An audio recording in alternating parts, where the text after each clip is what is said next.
어느 학교에서 학생들에게 반공방첩에 대해서 표어를 지으라고 숙제를 냈더니 그 유명한 사오정이 숙제를 내기를 철이 엄마, 영이 엄마, 간첩 잡아 개돈 붙여 하고 이렇게 써내더라고 합니다. 그래서 선생님한테 야단을 맞았는데 다음번에는 6.25 전쟁, 한국 전쟁에 대해서 표를 써오라고 했더니 6.25는 무효다, 다시 한번 붙어보자 하고 또 이렇게 용기 있게 표를 지어내기도 했다고 합니다. 우리가 남북이 분단된 채 서로 싸우고 대치하고 있는 상황이 벌써 이제 70년 가까이 돼가고 있습니다. 이런 아픔 세월을 빨리 속히 끝내고 평화 통일이 이루어져야 될 날을 기대합니다. 그럼에도 불구하고 이 땅에는 늘 전쟁이 끊이지 않고 있는 이런 우리의 현실을 보게 됩니다. 윌 박사와 아리엘 듀란트 박사는 이 지구촌에 전쟁이 얼마나 있었을까를 면밀히 계산해 봤더니 지금부터 거슬러 올라가서 지난 3421년 동안 전쟁을 치르지 않은 기간은 불과 286년에 지나지 않더라.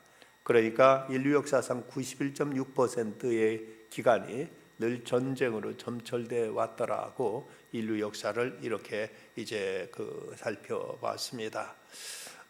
지난 20세기만 해도 100년 동안 전쟁으로 인해 이 땅에 죽은 사람의 숫자가 무려 9억에 이른다고 합니다. 얼마나 전쟁은 많은 사람들의 생명을 앗아가고 이 땅에 비비리 나는 고통과 상처를 주고 있는지도 모릅니다. 그래서 인류 역사는 하나의 전쟁의 역사라고도 말하고 독일의 철학자 야스퍼스는 인간의 운명은 싸움과 함께 존재한다고 이렇게 말하기도 했습니다. 서양 고대사를 전공한 배은숙 교수, 계명대 배은숙 교수는 강대국의 비밀, 강대국 비밀이라는 책을 통해서 당시 고대 국가들에게 있어서 공포의 대상이었던 로마의 힘의 비결은 어디 있었을까? 그건 무엇보다 그들의 강한 군대의 힘이었다고 이렇게 그는 지적하고 있습니다. 그는 그 책에서 말하기를 로마에서 징집의 대상은 17세 이상 46세 이하의 남자였다. 가장 힘이 센 시기에 남자를 뽑는 이유는 고대 전쟁 장비가 대단히 무겁기 때문이다. 군인 한 사람이 갖추는 장비의 무게는 투구 2kg, 사슬 갑옷 12kg, 벨트 1.2kg, 방패 10kg, 검과 칼집 2.2kg, 단도와 칼집 1.1kg, 투창이 1.9kg, 총 30.4kg에 달했다. 당시 로마의 군대의 무장이 30.4kg. 여러분 30.4kg이라면 어느 정도 무게인가? 쌀 20kg짜리 여러분 들어보신 적 있죠? 그보다도 1.5배가 더 많으니까 그런 무거운 이제 군장을 하고 전쟁에 임했다는 걸 보면 보통 웬만한 약한 약골로서는 그 무기를 다 몸에 걸치기도 버거웠을 것입니다. 이렇게 엄청난 무장을 하고 이제 전쟁에 나가야 했는데 그들은 신체 어떤 부분도 어떤 이제 훼손이 있어서는 안 되고 항상 이제 철저한 훈련을 단련해서 이렇게 강한 군대를 유지했기 때문에 당시 로마 군대가 세계를 제패할 수 있었다고 이렇게 이제 역사적인 자료와 연구를 통해서 밝혀내고 있습니다.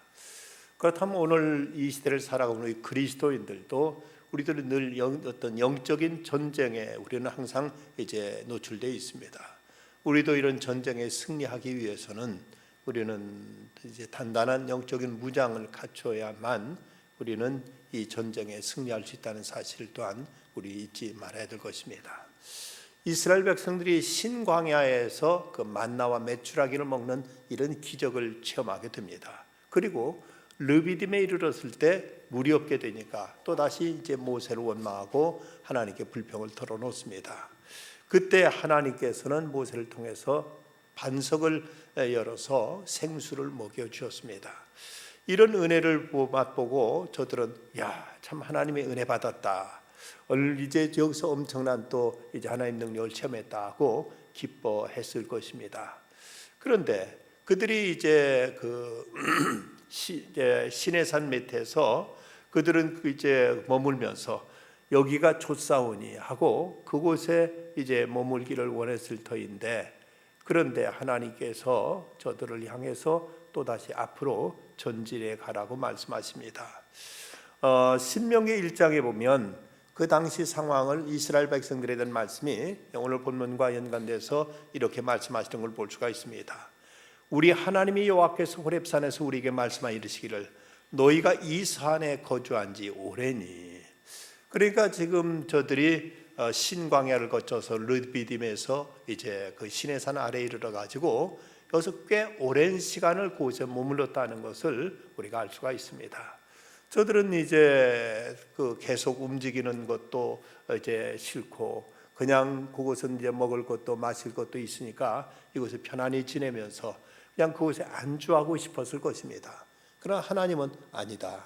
너희들에겐 너희들이 정복해야 될 땅이 있다. 더 앞으로 나가서 전진해야 된다고 말씀하십니다.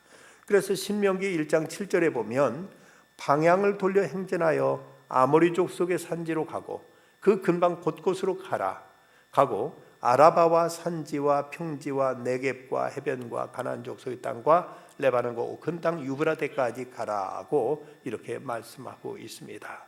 하나님께서 이스라엘 백성 계속 전진해 나갈 것을 말씀하고 있는데, 그래서 이제 저들이 르비딤에 이르렀을 때 그곳에서 이제 아말렉이 족속이 찾아와서 전진하고 있는 이스라엘을 공격하고 저들과 이제 한판의 싸움이 붙게 됩니다.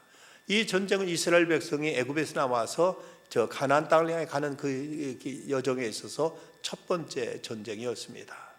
이것은 우리 성도들이 예수 믿고 나서 이제 그리스도를 영접하고 세례받고 믿음의 생활을 시작할 때 우리에게도 이런 전쟁, 이런 형태의 전쟁이 우리에게 찾아올 수 있다는 사실을 우리는 알아야 되고, 이스라엘이 어떻게 그 전쟁에 승리했는가를 통해서 우리에게 다가오는 전쟁, 영적인 싸움에서 승리할 수 있는 비결, 그 전쟁에서 이길 수 있는 그 하나님의 그 계획을 우리는 여기서 배워야 될 것입니다. 먼저 우리가 전쟁에 승리하기 위해서는 우리를 공격하는 적의 정체가 누구고 또 우리를 공격하는 저들의 의도가 뭔지를 먼저 알아야 됩니다. 옛날 손자병법에 지피지기면 백성이라는 말이 있었습니다. 나를 알고 적을 알면은 100번 싸워서 다 이길 수 있다고 말한 것처럼 우리가 적이 우리를 공격해 올 때 그 적이 정체가 누군가, 그리고 왜 우리를 공격하는가 하는 그 의도를 파악해야만, 그래야만 우리가 영적인 전쟁에서도 승리할 수 있다는 것입니다. 이 아말렉이 그럼 누군가? 창세기 36장 12절에 보면 이런 말씀이 나옵니다. 에서의 아들 엘리바스의 첩 딥나는 아말렉을 엘리바스에서 낳았으니 이들은 에서의 아내 아다의 자손이라고 말씀합니다. 여기서 에서가 등장하죠. 에서는 그 야곱의 그 형으로서 바로 팥죽 한 그릇을 얻기 위해서 장자의 명분을 팔아버렸던 그 아들이 바로 에서입니다. 그 에서의 후손 가운데, 에서의 자손 가운데 바로 아말렉 족속이 이제 태어났다는 것을 말씀하고 있습니다. 근데 저 창세기 36장 31절에 보면 이스라엘 자손을 다스리는 왕이 있기 전에 에돔 땅을 다스리는 왕이 일하니라. 에돔 땅이란 곧 에서가 에돔이라는 이름도 있었기 때문에 바로 에서가 살던 곳, 즉 에돔 족속, 그러니까 아말렉 족속이 살던 곳에 그곳에 이제 왕이 있었다. 이스라엘 백성들에게는 아직 왕국이 세워지기 전에 벌써 에돔 족속은 왕국을 세웠다는 것입니다. 그 의미가 뭘까?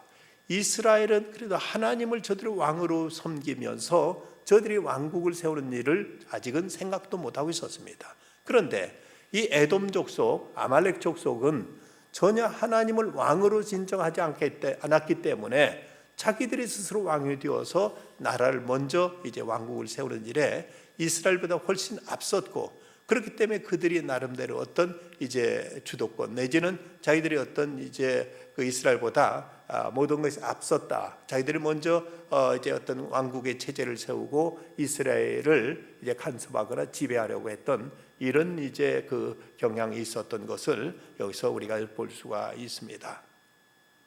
그런데 바로 이스라엘 백성이 애굽에서 나와서 저 가나안을 향해 가는 길, 그 여정에 있어서 바로 이 아말렉 족속이 나타나서 이스라엘을 공격하고 나오는 것입니다. 이것이 무엇을 의미하는가?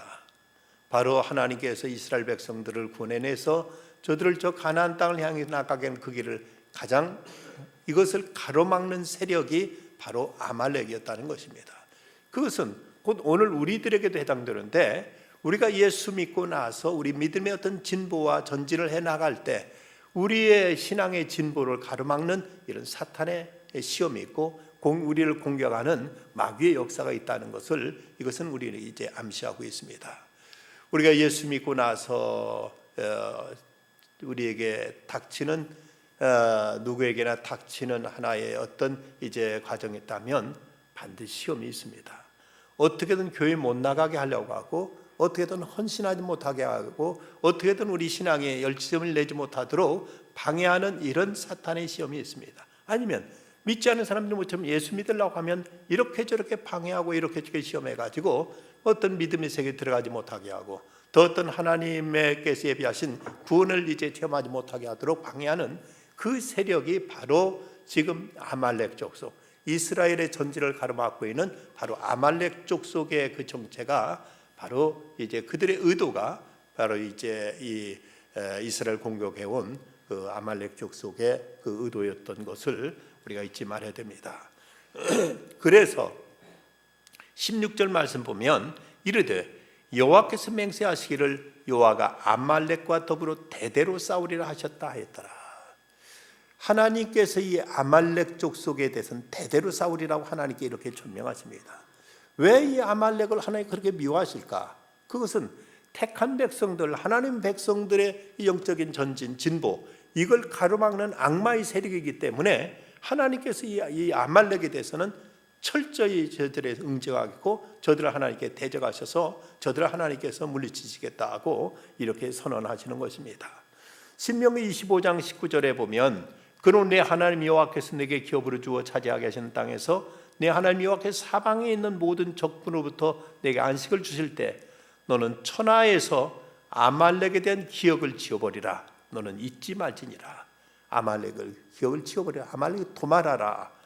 기억함이 없게 하라고 이렇게 말씀하고 있는 걸 보면 하나님께 이 아말렉에 대해서 아주 철저하게, 그야말로 하나님께 결코 아말렉을 용서치 않는다, 아말렉을 결코 하나님이 용납하지 않는다는 것을 하나님이 친히 말씀하고 계십니다.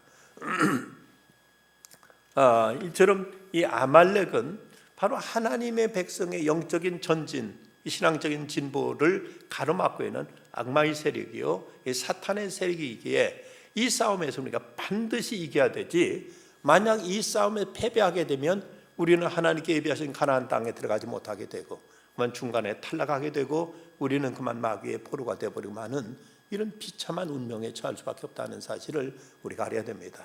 그래서 사람과 사람 사이 어떤 다툼의 문제라면 우리가 때로는 져주기도 하고 양보도 하고 우리가 참기도 하고 이래야 되지만, 이런 영적인 싸움에서는 결코 우리가 추워도 우리가 양보하거나 용납하거나 우리가 져주거나 거기한테 이제 우리가 패배해서는 이것이 우리 영적인 생명, 우리 신앙적으로 치명적인 것이고 더 이상 우리에게는 진보가 없고 더 이상 우리에게는 발전이 없다는 사실을 우리는 분명히 인식해야만 됩니다.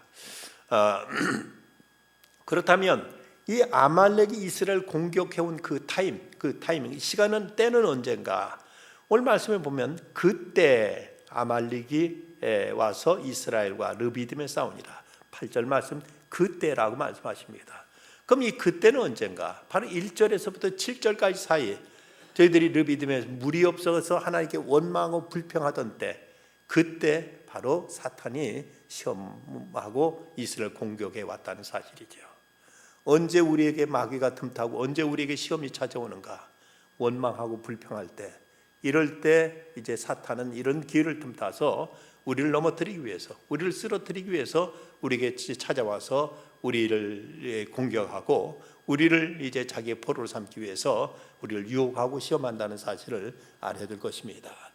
7절에 보면 그가 그곳 이름을 마사 또는 무리바라 불렀으니 이는 이스라엘 자손이 다투었으며 또는 그들이 여호와를 시험하여 이르기를 여호와가 우리 중에 계신가 안 계신가 하였음이더라. 여기서 마사라는 이름은 히브리어의 시험하다는 말에서 파생된 것으로서 시험 또는 유혹이라는 뜻을 가지고 있고, 무리바라는 말은 다툼 또는 논쟁을 뜻하는 말입니다.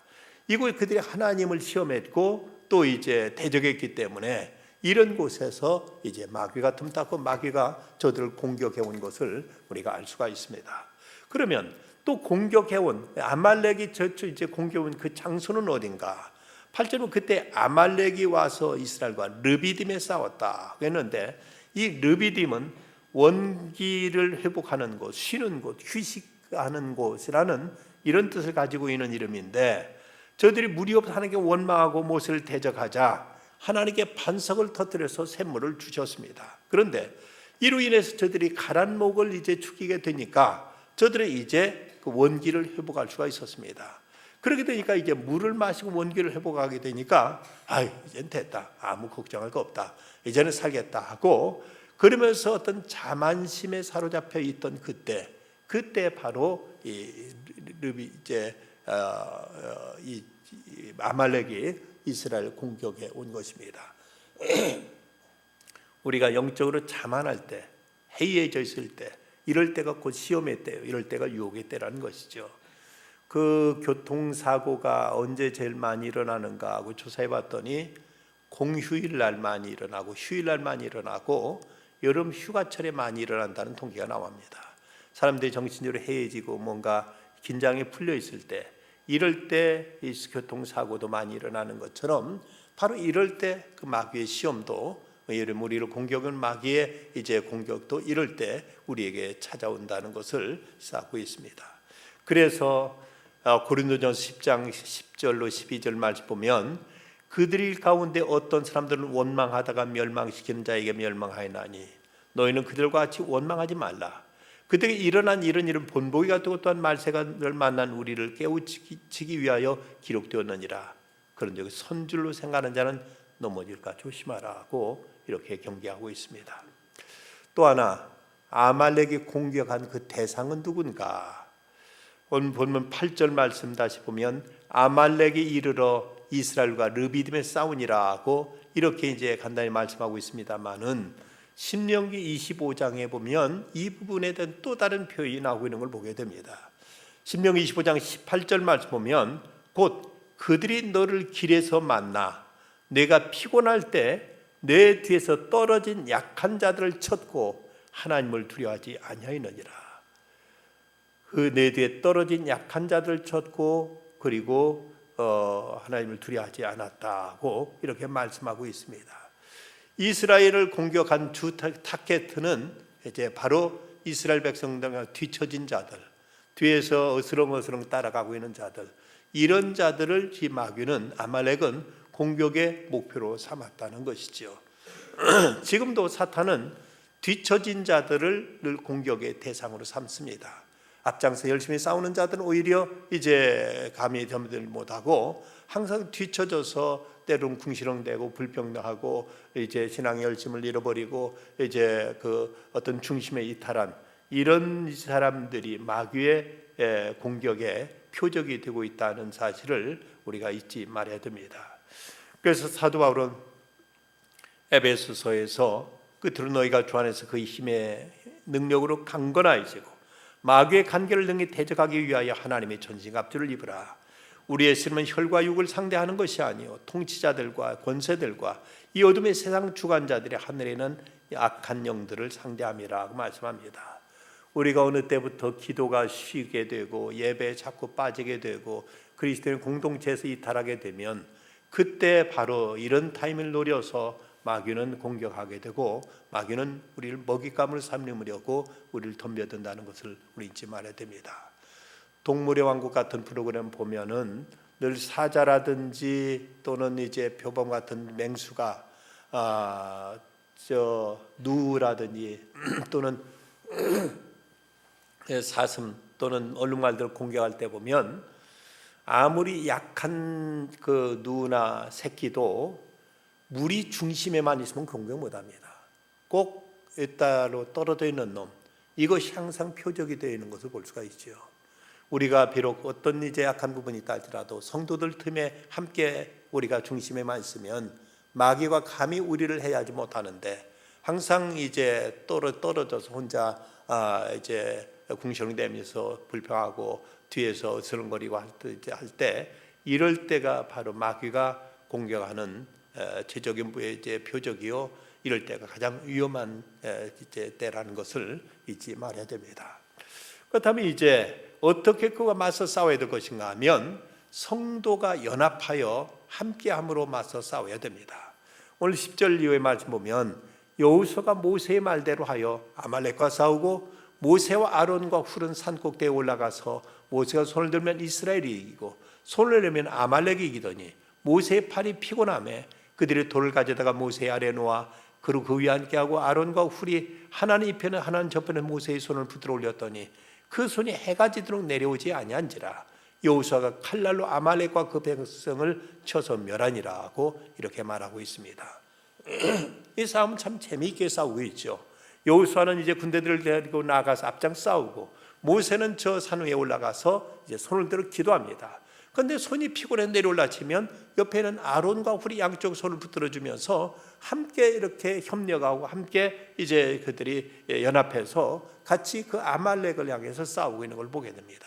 앞장서 나가 싸우고 있는 여호수아와 그 군대들, 그리고 뒤에서 이제 기도로 지원하고 있는 모세, 그리고 양쪽에서 또 그 기도하는 손을 붙잡아주고 있는 아론과 훌 등, 이렇게 저들이 하나가 돼서 함께 이렇게 싸울 때 모세가 손을 들어서 이제 기도하면 이스라엘이 이기고, 그가 손이 내려가면은 이제 이스라엘 패하게 되니까, 그러니까 양쪽에서 이제 아론과 훌이 손을 붙잡아 주면서까지 이러면서 함께 저들을 위해서 맞서서 싸우고 있는 모습을 보게 됩니다. 여기 모두가 협력해서 이 전투에 임한 모습을 보여주고 있습니다. 우리의 영적인 싸움은 우리 개인적인 싸움으로 끝나지 않고 우리 공동체와의 싸움일진데, 여기에 모두가 함께 가담하고 함께 연합하고 함께 결합해서 같이 싸울 때 우리는 마귀의 공격을 물리칠 수 있고, 사탄이 우리를 무너뜨리는 그 계계를 우리는 이제 회파할 수가 있다는 사실입니다.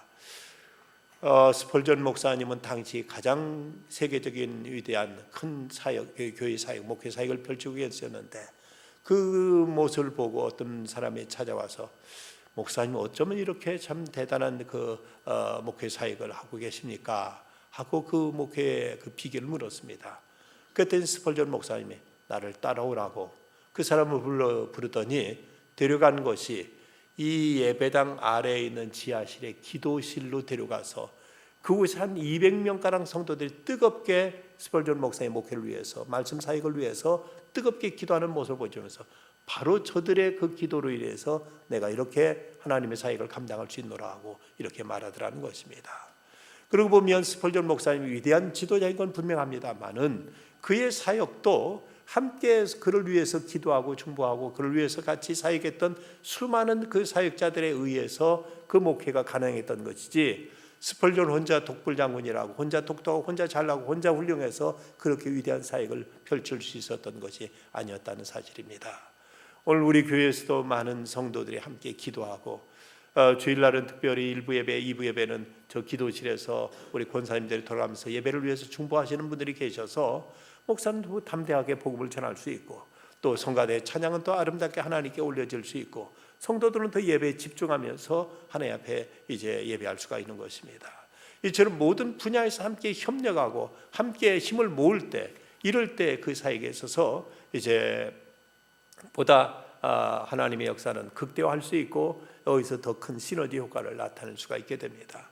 어떤 경우는 자기가 앞장서는 사람의 일만 좋아하고, 어떤 뒤에서 후원하고 뒤에서 보좌하는 일들은 이것은 시시한 것으로 생각하지 않습니다만은, 어떤 오케스트라 지휘자에게 물었습니다. 이 오케스트라의 가장 중요한 자리는 어디입니까? 중요한 연주자는 어떤 자리입니까? 물었더니 그 지휘자가 대답한 말이 사실은 누구나 다 퍼스트 바이올리니스트를 자리를 원하는데 그러나 그 오케스트라가 성공하기 위해서는 세컨드 바이올리니스트가 가장 중요합니다. 뒤에서 받쳐주는 의미 없이는 결코 혼자의 어떤 독주로 음악이 이제 훌륭한 음악이 나올 수가 없습니다. 그래서 이 오케스트라에서는 세컨드 바이올리니스트가 가장 중요한 자리입니다라고 이렇게 말하더랍니다. 그러고 보면 모든 사역에 앞장서 있는 사람만 중요한 것이 아니라 오히려 어쩌면 더 뒤에서 뒷받침해주고 위에서 기도해주고 위에서 그 일을 잘할 수 있도록 북돋아주고 위에서 이제 그 협력해주고 모든 것을 갖춰주는 이런 사람이 더 어쩌면 훌륭한 사역자요. 이들에 의해서 모든 하나님의 사역은 보다 힘차게 뻗어나갈 수 있다는 사실을 알 수 있습니다. 스펄전 목사님이 성도 간에 서로 다투고 싸우는 모습을 보면서 참으로 슬프다. 서로가 하나 되어 마귀와 함께 싸워야 될 성도가 마귀와 싸우지 않고 성도 간에 싸우고 있다니 하면서 이렇게 탄식했다고 합니다. 성도 간에 서로 다툼이나 분쟁이 있을 때는 즉시 마귀가 또 교회를 분열시키려고 싸움을 지키고 있구나 하는 사실을 깨닫고 마귀의 궤에 넘어가지 않도록 우리는 경각심을 가지고 성도의 연합과 일치를 도모해야만 우리는 영적인 싸움에서 승리할 수 있습니다. 또 하나 우리가 이 싸움에서 승리하기 위해서는 무엇보다도 영적인 기도를 통한 영적인 힘을 의지해야 된다는 사실입니다. 여기서 여호수아는 열심히 나가 싸웠습니다만은 모세가 손을 들어 기도할 때는 나가서 싸워서 승리했지만 모세의 손이 피곤해 손이 내려가면은 이제 그만 그 싸움에서 패하고 말았습니다. 여기서 그 모세의 기도의 힘이 얼마나 컸는가. 물론 앞에 나가서 싸우는 이런 어떤 용사가 있어야 되지만 그 싸움은 그냥 어떤 무력으로만 싸우는 것이 아니기 때문에 칼을 잘 휘두르고 창을 잘 쓰고 그리고 활을 잘 쏜다고 해서 승리하는 이런 싸움이 아니라 바로 뒤에서 모세가 기도한 그 기도가 이제 하나님께 올려질 때는 저들이 이제 나가서 싸움에 승리하게 되었고 그 기도가 중단되면 그만 그 싸움에 패했던 것처럼 이 싸움은 영적인 싸움에서 무엇보다도 기도의 중요성이 무엇보다도 강조되고 있는 것을 보게 됩니다. 지난번 우리 선교단 보고에서도 교회에서 중보가 기도하는 것을 힘으로 느낄 수 있어서 직접 피부로 느낄 수 있었다고 이렇게 이제 간증하는 보고하는 소리를 들어보면 이런 우리가 영적인 사역에 있어서는 무엇보다도 기도가 가장 큰 능력이요 힘이 된다는 사실을 잊지 말아야 될 것입니다. 결국 우리들의 어떤 육체적인 힘이라든지 어떤 그 눈에 보이는 프로그램이라든지 이런 것보다도 그 뒤에서 얼마만큼 그 일을 위해서 기도하느냐, 얼마만큼 여기 영적인 하나님의 역사가 성령의 역사가 나타나느냐, 이건 바로 기도를 통해서 하나님의 영이 역사하게 되고 하나님께 역사하실 때 어떤 전쟁이든지 우리는 승리할 수밖에 없다는 사실을 알아야 될 것입니다. 성경에 보면 기도의 표현으로 손을 들어 간구하는 모습이 종종 언급되고 있습니다. 시편 28편에 보면 내가 주의 성소로 향하여 나의 손을 들고 주께 부르짖을 때 나의 간구하는 소리를 들으소서라고 이렇게 말하고 있습니다. 때로는 하나님 앞에 손을 들어 기도하고 때로는 이제 엎드려 하나님 앞에 부르짖어 기도하고 때로는 하나님 앞에 때는 금식하며 기도하고 때는 밤을 새워 기도하면서 이렇게 간절하게 뜨겁게 기도할 때 이럴 때 이제 우리는 영적인 전쟁에서 승리할 수 있다는 것입니다. 미국의 남북 전쟁이 일어날 무렵 그 미국의 백악관에서는 이 남북준 전쟁을 과연 해야 될 것인가 말 것인가 하는 문제로 이제 경론이 벌어지고 있었습니다. 이 문제를 결정하지 못하고 모두 다 이 문제에 대해 고심하고 있을 때 한 방문객이 그 백악관에 방문했다가 밤이 되어서 이제 모두 다 회의를 하다가 그 회의를 이제 중단하고 모두 다들 이제 침실을 돌아갔는데 그런데 옆에 방에서 두런두런 소리가 들어보니까 이때 그 링컨이 그렇게 하나님 앞에 기도를 하더랍니다. 하나님 아버지, 솔로몬이 밤에 기도할 때 그것을 들어주는 하나님, 그가 지혜를 구할 때 그 기도를 들어주는 하나님, 오늘 나의 기도를 들어주시옵소서. 저는 주님의 도움 없이는 이 나를 올바른 길로 인도할 수 없습니다. 저는 약하고 미천하고 죄가 많습니다. 주님, 우리 나라를 구해 주시옵소서. 저는 저희 군대, 저의 지혜와 군대 그리고 온 국민을 의지할 수가 없습니다. 다만 저는 이 나라를 일으키신 하나님 아버지를 의지할 뿐입니다 라고 눈물로 호소하는 그 기도 소리가 들리더라는 것입니다. 링컨은 기도로 전쟁을 시작했고 그리고 기도로 전쟁을 승리로 이끌 수 있었던 믿음의 사람이었습니다. 지난 1990년대 초 첫 번째 걸프 전쟁 때 그때는 이라크가 쿠웨이트를 침공함으로 인해서 이제 미국의 부시 대통령 결단에 의해서 미국이 쿠웨이트를 이제 구출하기 위해서 전쟁에 나섰던 때였습니다. 그때 유엔의 승인을 얻어서 다국적군이 걸프안에 파병되어 가지고 이라크 후세인군과 전투를 벌이고 있었는데 그때 사막의 폭풍 작전이라는 작전명을 걸고 쿠웨이트를 점령한 이라크 군대를 몰아내기 위해서 이제 전투를 벌일 때 그때 미 해병대가 최전선에 투입되었습니다. 그런데 그때 이제 쿠웨이트 국경을 넘어서는 것이 이제 문제였습니다.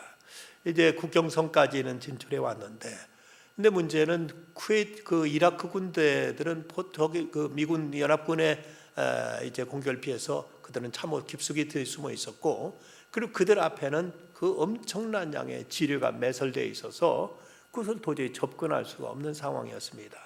이때 그 미국 해병대의 그 마이클 헐트 소령은 그 지휘관으로서 앞장서 자기 부대를 이끌고 이제 이 전투에 임했다가 그 교장 상대에 있을 때 그는 하나님께 이렇게 기도했다고 합니다. 하나님, 사랑의 하나님, 내가 나의 군사들을 지혜롭게 인도할 수 있도록 도와주시옵소서. 우리를 돌보시고 안전하게 지켜주시옵소서 하고 하나님 앞에 기도하면서 군사들을 이제 방문하며 사기를 북돋아주고 작전 임무를 이제 지시하고 했습니다.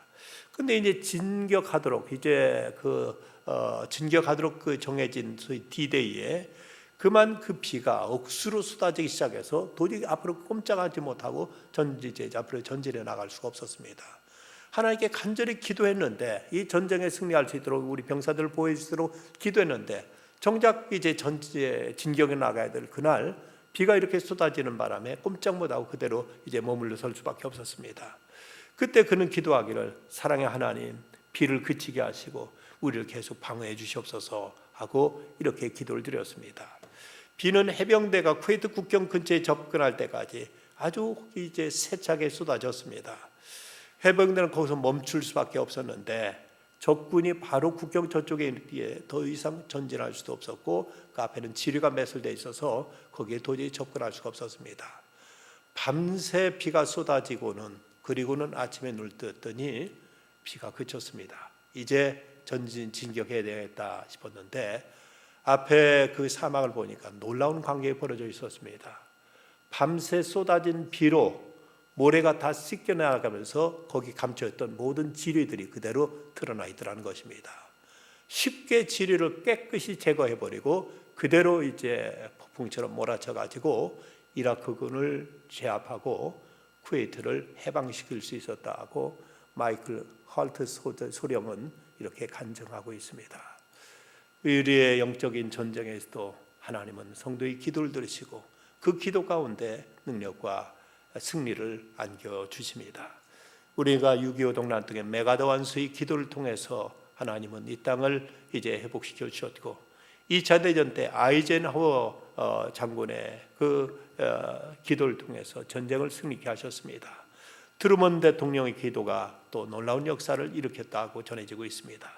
링컨은 1863년 6월 그의 아들이 병들었을 때 밤새워 기도했고 게티즈버그 전쟁을 앞두고 또 밤새워 기도했습니다.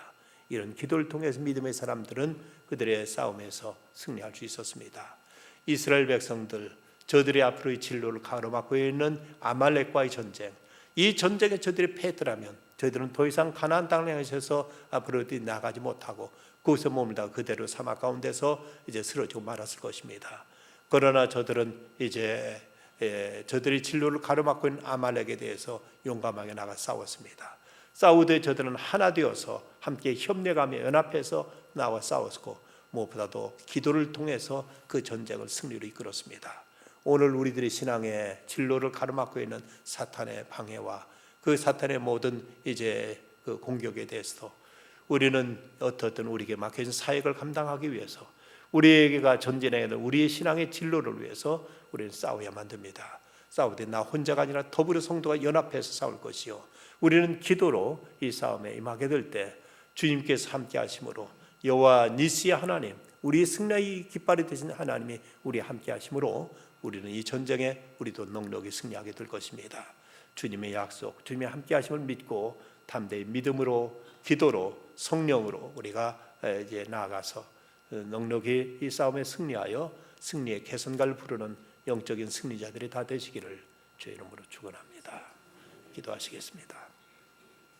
거룩하신 아버지 하나님, 이스라엘의 진로를 전쟁을 가로막고 있는 아말렉은 바로 사탄의 세력이었고 이스라엘을 멸망시키려는 사탄의 음모였습니다. 이에 대해서 모세는 이제 그 아론과 훌과 더불어 산에 올라가 기도했고, 또 여호수아는 앞장서서 나가서 싸웠을 때 저들은 승리를 이루고 여호와 니시를 높이 외칠 수가 있었습니다. 오늘 저에게도 악한 마귀는 할 수만 있으면 택한 자를 미혹하기 위해서 울부짖는 사자처럼 덤벼들고 있는데, 이럴 때일수록 저희 성도들이 하나 되게 하여 주시고 서로를 위로하며 서로를 격려하게 하여 주시고 서로 연합된 힘을 가지고 담대히 악한 마귀에 맞서 싸워서 승리할 수 있는 저희가 되게 하여 주시옵소서. 이는 힘으로 능으로 할 수 없고 오직 하나님의 영으로 할 수 있다고 하셨사오니 하나님이 저희들을 깨워서 기도하게 힘쓰게 하여 주시옵시고 하나님의 능력, 하나님의 힘을 덧입어서 하나님의 마귀의 모든 권세를 물리치고 하나님께서 명하신 저 목표를 향해서 다시 한번 힘차게 전진해 나가는 저희들이 다 되게 하여 주시옵소서. 아버지 하나님, 여러 가지 시험에 빠져 있는 성도들을 일으켜 세워 주시옵시고 저들도 함께 우리와 더불어 저 앞에 있는 표대를 향하여 함께 신앙의 전진을 이뤄나가는 우리 모든 동문의 공동체들이 다 되게 하여 주시옵소서. 어려운 이 나라를 지켜주시옵시고 이 땅에 참된 평화와 안정이 깃들게 하여 주시옵시고 하나님 기뻐하시는 나라, 주의 뜻을 감당할 수 있는 이제 선지 국가로서 이 나라가 이제 우뚝 설 수 있도록 이 민족을 축복하여 주시옵소서. 예수님의 이름으로 간절히 기도드리옵나이다. 아멘.